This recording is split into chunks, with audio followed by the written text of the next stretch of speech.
En général, ce n'est qu'au cours de certains instants de grâce, lorsqu'il y a un désir qui est satisfait, un grand désir qui est satisfait, ou lors d'un choc, d'une grande peur, ou d'un étonnement, d'un émerveillement,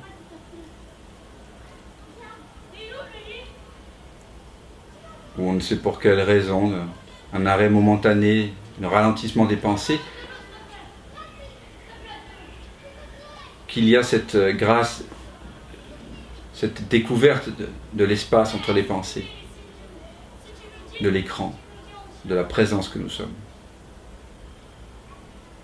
C'est pour ça que l'invitation dans un satsang, c'est vraiment de tourner l'attention vers la source de l'attention. Ça, c'est le message, je dirais, de toute la tradition authentique spirituelle.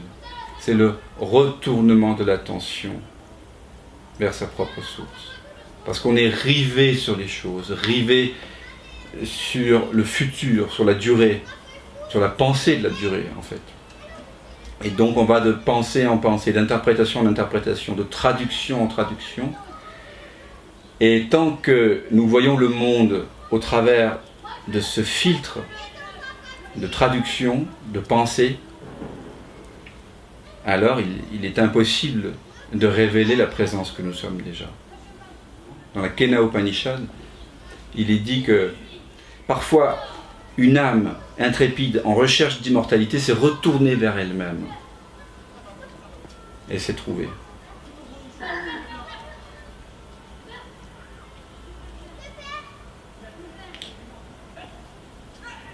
Donc l'invitation, c'est simplement de voir qu'en temps normal, par une sorte d'hypnose, par une sorte de, peut-être aussi la peur, l'habitude, tout simplement, d'inattention finalement,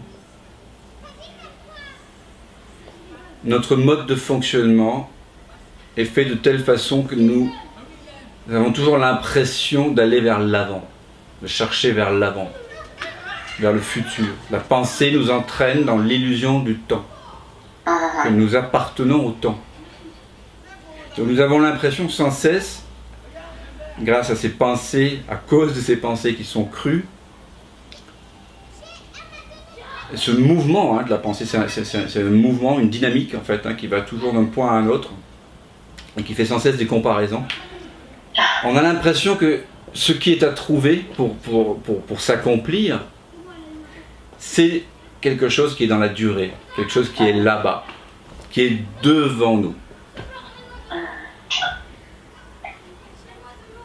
Et en réalité, ce mouvement du mental, qui n'est qu'un mouvement de magicien, une illusion d'optique, nous donne l'impression de faire partie du temps, masque la réalité qui est celle que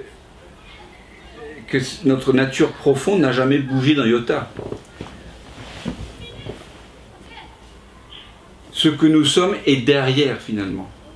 Nous nous cherchons devant, et ce que nous sommes, c'est derrière. Une sorte de paradoxe comme ça.